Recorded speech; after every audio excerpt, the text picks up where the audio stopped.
और अगली बड़ी खबर देहरादून से आपको बता रहे हैं, जहां एबीवीपी के राष्ट्रीय अधिवेशन का दूसरा दिन आज है। अखिल भारतीय विद्यार्थी परिषद के राष्ट्रीय अधिवेशन का दूसरे दिन समाज से जुड़े पहलू पर मंथन होगा। सत्र के दौरान कई प्रस्ताव भी पारित किए जाने वाले हैं। तो देखिए, कई ऐसे प्रस्ताव आएंगे जिन पर मुहर लगेगी, जो पारित किए जाने वाले हैं इस सत्र के बीच। राष्ट्रीय अधिवेशन का दूसरा दिन, इसके पहले भी राष्ट्रीय अधिवेशन के बीच मंथन होता है। कई ऐसे विषय जिनको लेकर के बातचीत की गई थी, और वहीं आज इस एबीवीपी के राष्ट्रीय अधिवेशन का दूसरा दिन है। इसी पर ज्यादा जानकारी लेंगे, सहयोगी सोनू सिंह हमारे साथ फोन लाइन पे बने हुए हैं। सोनू, अखिल भारतीय विद्यार्थी परिषद के राष्ट्रीय अधिवेशन कल भी हुआ और देखिए आज उसका दूसरा दिन है। आज कौन से ऐसे विषय होंगे जिनको लेकर के बातचीत की जाएगी, मंथन होगा?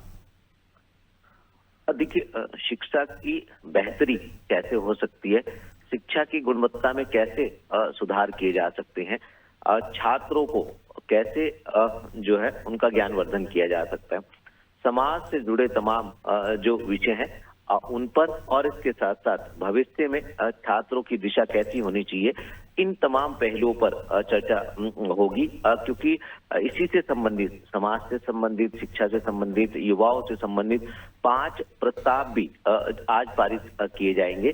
क्योंकि ये जो राष्ट्रीय अधिवेशन 71वां राष्ट्रीय अधिवेशन पहली बार उत्तराखंड में एबीवीपी का हो रहा है, और ऐसे में इसमें कई राज्यों की संस्कृति को भी बताया जा रहा है, बयां किया जा रहा है। हम इसको इस रूप में भी देख सकते हैं कि जो एबीवीपी का जो 71वां राष्ट्रीय अधिवेशन देवभूमि उत्तराखंड की राजधानी देहरादून के परेड ग्राउंड में आयोजित हो रहा है, जिसका आज दूसरा दिन है।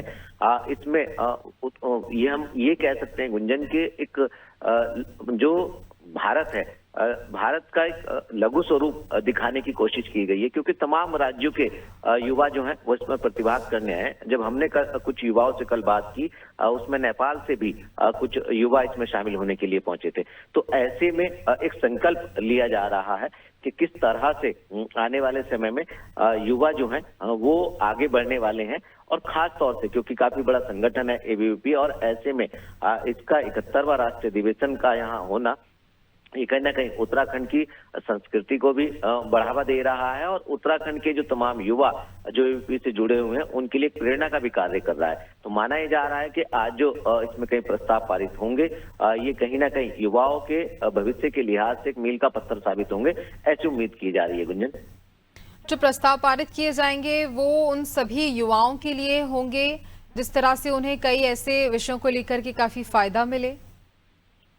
अब बिल्कुल, देखिए, युवाओं से संबंधित होंगे, समाज के अलग अलग पहलू से जुड़े होंगे, शिक्षा से संबंधित होंगे, युवाओं की भविष्य की रणनीति क्या हो सकती है उनके मार्गदर्शन से संबंधित, और खास तौर पर क्योंकि ये जो अधिवेशन है इसका सिर्फ और सिर्फ यही उद्देश्य है कि युवाओं को कैसे और आगे बढ़ाया जा सकता है, कैसे शिक्षा की गुणवत्ता को और बेहतर किया जा सकता है, कैसे जिन राज्यों ने शिक्षा के क्षेत्र में नए आयाम स्थापित किए हैं उनको अपनाया जा सकता है। तो एक संकल्प लेने का हम ये कहें युवाओं के लिए एक दिन है, क्योंकि बड़ी संख्या में इसमें युवा शामिल होने पहुंचे हैं, और जो इसमें विशेषज्ञ हैं, खास तौर से जो पदाधिकारी हैं एबीवीपी के और जो मुख्य अतिथि के तौर पर आए हैं, उनके जो अनुभव है उनको भी कहीं ना कहीं इन प्रस्तावों में शामिल किया गया है। तो एक संकल्प आज युवा लेंगे, और भविष्य में ये जो संकल्प है ये युवाओं के लिए एक मील का पत्थर साबित होगा, ऐसी उम्मीद की जा रही है। गुंजन,